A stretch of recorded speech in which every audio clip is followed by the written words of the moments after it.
murakaza neza muri Beauty Room 250. Uramutse rero tugiye kubaganiriza ku bintu ugomba kureka niba ufite ibiheri cyangwa ikibazo cyo kuzana ibiheri mu maso. Mbere yuko dutangira ino video rero hari ama produit menshi tuvuga mu video yacu, hanyuma benshi muri mwebwe mukatubaza ahantu mwayavana. Niba hari abantu bari kureba izi video bakaba babona hari ama produit tugenda tuvuga bacuruza, twabashishikariza kutubwira niba muyafite mu maduka yanyu, hanyuma tukazajya tubwira abantu bose badukurikirana muri Beauty Room 250 bakabagana bakaza mu maduka yanyu. Birabafasha kubona abakiriya kandi muraba muri no kubafasha kubona ibyo bakeneye. Ushobora kutwandikira kuri email yacu ariyo beautyroom250@gmail.com.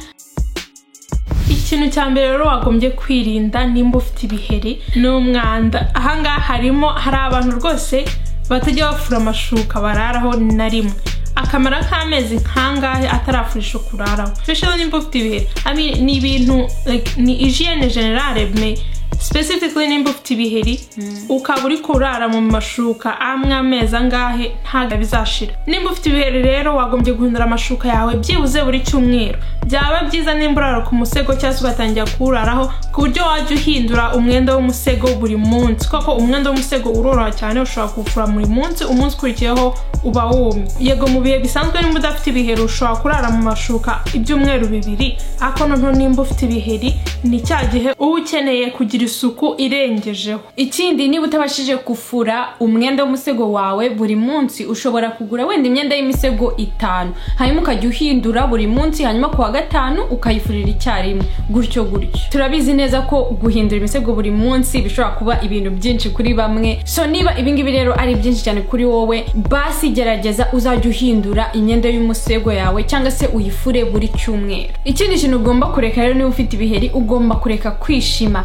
Hari abantu batekereza ko nyine gushima igiheri biri butume kivamo noneho kigakira. Hari n'abandi babikora batabitekerejeho. Mu by'ukuri iyo ushimye igiheri cyawe, aho kugira ngo bikire, ahubwo bizagutera amabara mu maso. So niba ufite ibiheri, ufite ikibazo cy'ibiheri, please hagarika gushima mu maso. Nuzajya wumva utangiye gukora uhita ubireka ako kanya. Gushima ibiheri no.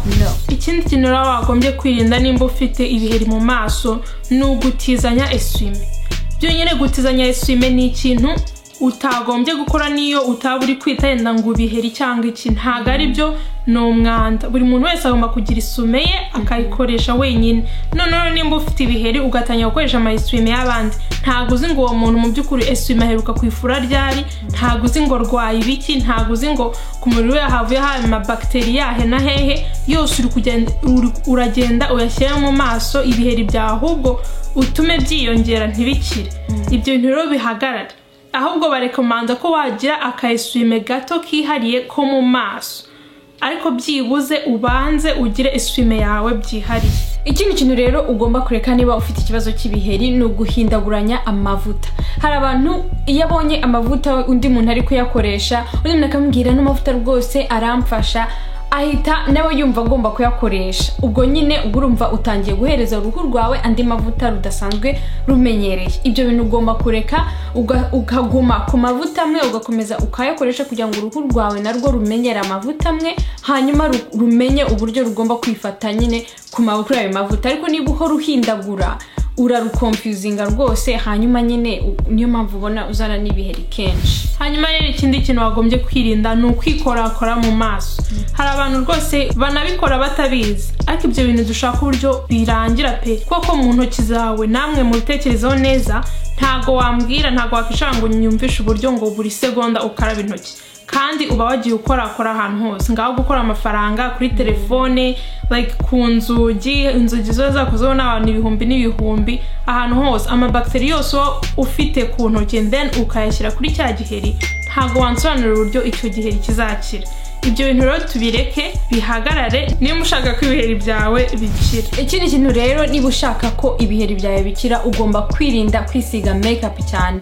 Hari abantu bafata foundation akisiga kushe ya mbere, akongera akisiga indi kushe ya kabiri, akongera akisiga indi kushe ya gatatu.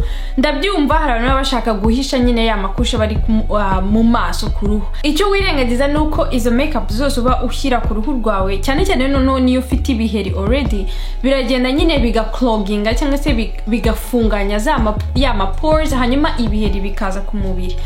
rero twabagira inama yo kureka kwisiga makeup nyinshi igihe cyose uzi ko ufite ibiheri kandi ushaka ko bikira. N'ikindi nakongeraho aho ngaho rero nkuko bivuze rero makeup iyo yisize ikloginga cyangwa se ifunga utwobo turi ku ruhu rwawe. So niyo mpamvu no ku bantu wisize makeup nimba udafite n'ibiheri ugomba kumenya ashobora ko wakuyeho makeup yawe neza. Ari nayo mpamvu nimba ushaka kumenya uko wakuraho makeup yawe neza uruhu rwawe rukongera rugahumeka neza, tuzakorera video mu minsi iri imbere, maybe ko naka kanya yasohotse just in case. Ugendere kuri channel tubereka uburyo butandukanye ushobora gukoresha ugakuraho makeup yawe yose igashiraho uruhu rwawe rukabasha guhumeka. Tukiri kuri iki ngiki, ibindi ugomba kwirinda mu gihe cyose ushaka ko ibiheri byawe bikira ni ukwirinda kurarana makeup. Niba wisize makeup nijoro, vanaho makeup zawe zose neza, ukarabe mu maso yawe hase neza, ubundi ubone kujya kuryama.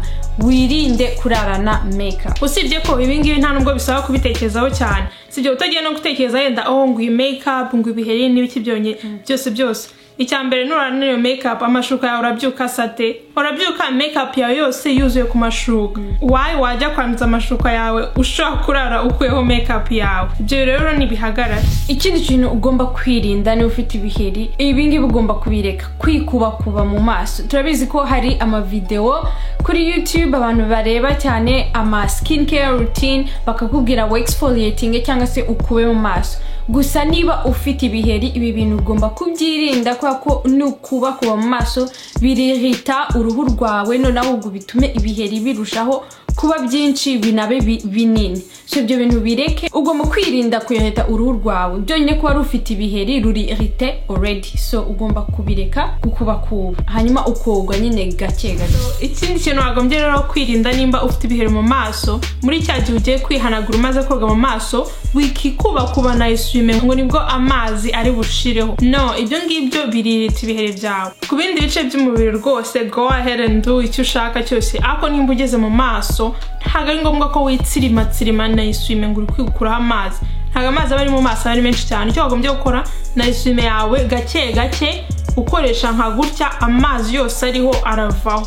Noneho nabyo ibiheri byawe ntibibe irite, ahubwo nyine bigakomeza bikira neza.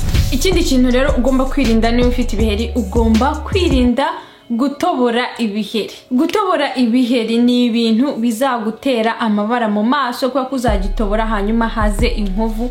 Ibyo bintu rwose ubyirinde. Nibyo rero twari twabateganyirije no munsi wakoze kubana natwe. Nimba ufite ibitekerezo cyangwa se ibibazo ushobora kubyandika hano hasi muri comment, cyangwa se nimba hari ibindi bintu nawe ushaka gusharinga n'abandi, byose nabyo ushobora kubyandika muri comment. Hanyuma kandi ntimwibagirwe gusubscribinga kuri channel yacu. Turashimira abantu mwese mwasubscribinze, murakoze cyane. Tubafite ama video menshi cyane kandi azabafasha. Hanyuma mukomeze mutwandikire mutubwira ibibazo byanyu, tugenda dusoma ibintu byose mutwandikiye, hanyuma tugahitamo video dukora umunsi ukurikiyeho. Nuko rero murakoze cyane, naho ubutaha. Bye.